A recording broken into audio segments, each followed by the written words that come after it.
Hey there, and welcome. Ever wondered what it's like to start judo? Well, you've come to the right place. Think of this as your very first virtual lesson. We're going to cover all the basics, everything you'd learn on your first day on the mat. So let's get started on your journey into what's called the gentle way. So, take a look. This is judo. It's super dynamic, it's powerful, but at its heart, it's an incredibly respectful sport. You might hear it called the gentle way. Now, a big part of it is, using an opponent's momentum against them, but really what's even more important is the discipline, the safety, and the respect you have for everyone you train with. So you ready for your first lesson? I hope so, because we're jumping right in with the absolute fundamentals. Okay, before we even think about moving, we gotta learn some of the lingo. Every judo club, we call it a dojo, uses a few key Japanese words. They're not just for show. They keep everything running smoothly and, most importantly, safely. These are going to be the very first words you'll hear. First up is rei. It just means bow. And this is the absolute foundation of respect in judo. You'll bow when you step onto the mat, when you step off, and you'll bow to your coach and your partners. It's simple, but it's a really powerful way to show mutual respect. All right, next up, you'll hear hajime. This one's easy. It's the green light. It means begin. When your coach or sensei yells this, that's your signal to start whatever you're doing, whether it's a drill or a practice match. It's basically the go of the judo world. And now for maybe the single most important word for your safety, mat. It means stop.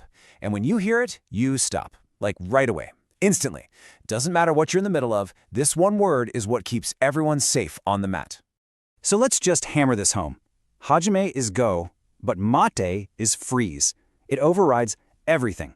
The second you hear the coach shout it, you and your partner just stop right where you are and listen.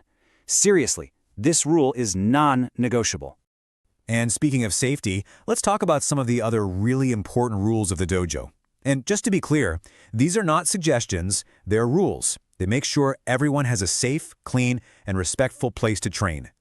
You'll notice every single one of these rules really boils down to two things: respect and safety. Having a clean uniform, we call it a judo gi, and keeping your nails short, that's about respecting your partner's health. And no kicking or punching, that's a big one that makes judo what it is. But honestly, it all comes back to one golden rule that covers everything. Always, always look after your partner. Okay, so you know the keywords, you know the rules. Now it's time to get dressed for success. Your belt, which is called an obi, does more than just hold your jacket closed. It actually shows your rank, and it's a really important part of the uniform. Believe it or not, tying it correctly is your first real physical skill. Let's walk through this together step by step. First, find the exact center of the belt and place it right on your belly button. Good. Now wrap both ends all the way around your back and bring them back to the front.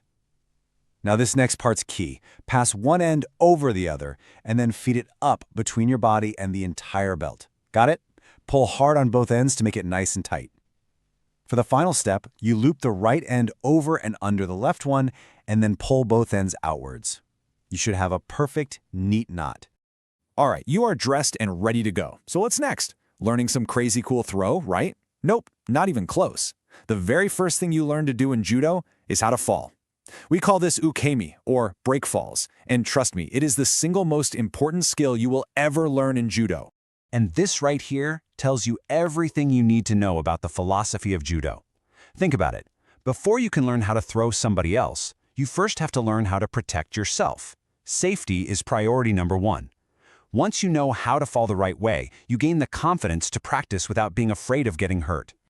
So, this is how you start learning the backward break fall, or ushiro ukemi.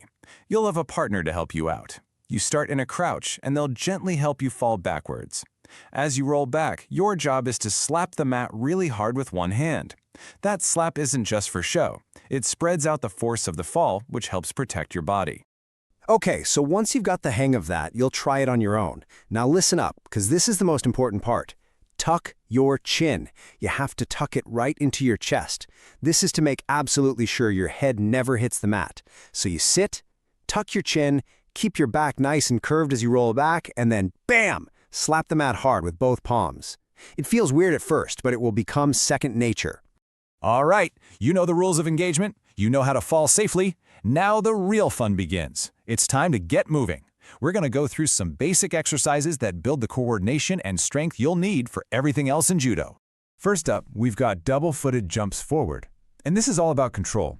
So, you start by bending your knees, reaching your arms back like you're loading up a spring.